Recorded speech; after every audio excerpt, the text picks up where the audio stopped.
नमस्कार, मैं डॉक्टर सरिता स्वामी, assistant professor, government डूंगर college Bikaner. MA previous के तृतीय प्रश्न पत्र भारतीय दर्शन के अंतर्गत आज हम सांख्य दर्शन पर चर्चा करेंगे। सांख्य भारतीय दर्शनों में अत्यंत प्राचीन तथा महत्वपूर्ण माना जाता है। इसके प्रवर्तक कपिल माने जाते हैं। संख्या का अर्थ है विवेक ज्ञान। प्रकृति तथा पुरुष के विषय में अज्ञान होने से यह संसार है, और जब हम इन दोनों के विवेक को जान लेते हैं कि पुरुष अर्थात जीव या आत्मा, प्रकृति अर्थात भूत या जड़ तत्व मैटर उससे भिन्न है, अर्थात पुरुष प्रकृति से भिन्न है, जीव या आत्मा उस महाभूत या अचैतन्य पदार्थ से अतिरिक्त एक अलग अस्तित्व है, स्वतंत्र है, तब हमें मोक्ष की प्राप्ति होती है। इसी विवेक ज्ञान की प्रधानता होने से इस दर्शन का नाम सांख्य पड़ा है। न्याय वैशेषिक की अपेक्षा इसकी दृष्टि भिन्न है। न्याय वैशेषिक बहुतत्ववादी दर्शन है, क्योंकि इसके अनुसार परमाणु, आत्मा, मन, काल, दिक् आदि अनेक नित्य मौलिक तथ्य है। सांख्य द्वैतवादी दर्शन है, दो तत्वों को मानता है ये, एक है प्रकृति और दूसरा है पुरुष। सांख्य का प्रभाव प्राचीन काल की विचारधारा पर खूब पड़ा था। इसी कारण इसके प्रवर्तक महर्षि कपिल प्रथम दार्शनिक आदि विद्वान की उपाधि से मंडित किए जाते हैं। सांख्य दर्शन के अनुसार अचेतन प्रकृति और चित्त पुरुष के संयोग से जगत की सृष्टि होती है। यह जगत प्रकृति मूलक है, अर्थात इस इंद्रियोपलब्ध जगत का मूल स्वरूप सूक्ष्म प्रकृति के रूप में है, जिनसे इस इंद्रियोपलब्ध रूप का विकास हुआ है या जो इस इंद्रियोपलब्ध जगत के रूप में परिणत हुई है। इस प्रकार सांख्य दर्शन प्रकृति कारणवाद या प्रकृति परिणामवाद को मानता है। संख्यान या संख्या का मूल अर्थ विवेक या विवेकात्मक ज्ञान है, और विवेक या विवेकात्मक ज्ञान का स्वरूप है वस्तुओं का परस्पर पृथक रूप में ज्ञान या स्वरूप ज्ञान।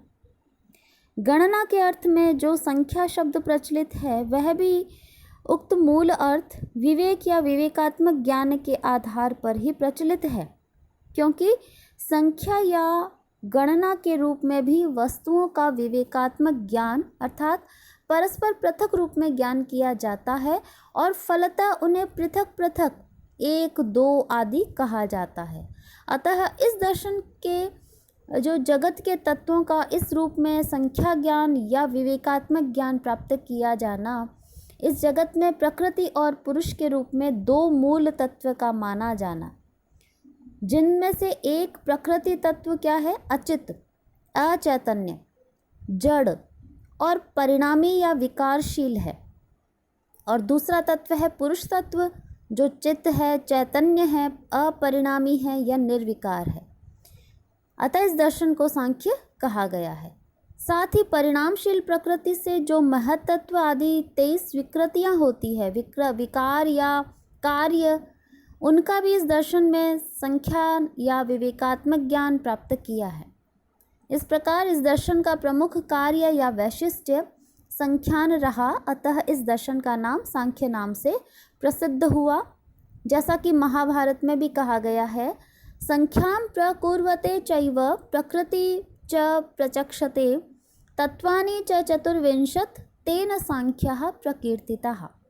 तत्वों का संख्यान या विवेकात्मक ज्ञान अन्य न्याय एवं वैशेषिक आदि दर्शनों ने भी किया, किंतु फिर भी उनको संख्या या सांख्य नाम नहीं दिया गया, जिसका कारण या तो यह हो सकता है कि इन दर्शनों के द्वारा तत्व संख्यान करने से पूर्व ही सांख्य ने तत्व संख्यान कर दिया होगा, और उनके आधार पर उनको सांख्य नाम दिया गया, और फलतः उसके बाद अस्तित्व में आने वाले अन्य दर्शनों को तत्व संख्यान करने पर भी उक्त नाम यानी सांख्य नहीं दिया जा सकता था।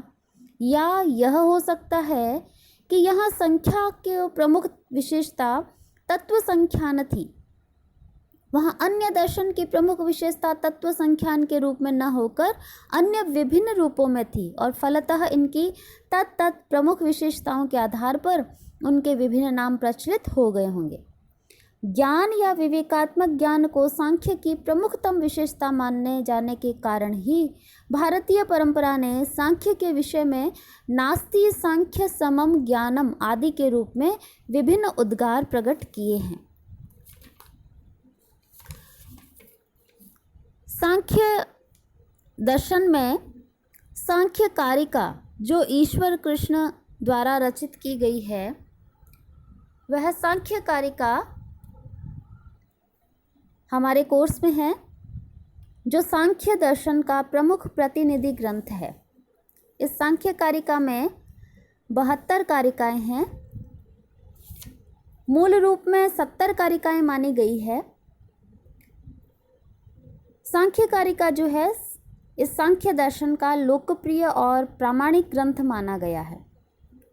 जैसे शंकराचार्य जैसे आदि आचार्य हुए हैं, उन जैसे विद्वान और दार्शनिक ने शारीरिक भाष्य लिखा और उस भाष्य में सांख्य मत के जब मत वहाँ उपस्थापित किए, उस समय सांख्य सूत्र का निर्देश कर सकते थे, लेकिन उन्होंने सांख्य सूत्र का निर्देश न करके सांख्य कारिकाओं का ही उद्धरण रूप में वहाँ पर प्रस्तुत किया है। तो इस घटना से भी इसकी प्रामाणिकता तथा प्राचीनता की पुष्टि हो सकती है। चीनी भाषा में वृत्ति के साथ इस ग्रंथ का अनुवाद परमार्थ के द्वारा 6ठी शताब्दी में किया गया मिलता है। चीनी भाषा में इसे हिरण्य सप्तति या सुवर्ण सप्तति भी कहते हैं। सांख्य कारिकाकार जो ईश्वर कृष्ण हैं, उन्होंने इस ग्रंथ में यह घोषणा भी की है कि सांख्य के प्रथम आचार्य परम ऋषि कपिल ने जो ज्ञान अपने शिष्य आसुरी को दिया, उसे आसुरी ने अपने शिष्य पंचशिख को दिया। पंचशिख ने उसे विस्तृत किया और फिर उनके बाद शिष्य परंपरा से प्राप्त उसी विस्तृत ज्ञान को संक्षिप्त रूप में उन्होंने अर्थात ईश्वर कृष्ण ने सांख्य कारिका की 70 कारिकाओं में प्रस्तुत कर दिया। इस घोषणा से सांख्य कारिका की इस रूप में प्रामाणिकता स्पष्ट होती है कि इसमें सांख्य के परंपरागत ज्ञान को प्रस्तुत किया गया है। कहना न होगा कि इस ज्ञान और प्रामाणिकता के अनुरूप ही इस ग्रंथ को दार्शनिक क्षेत्र में परम सम्मान प्राप्त हुआ है।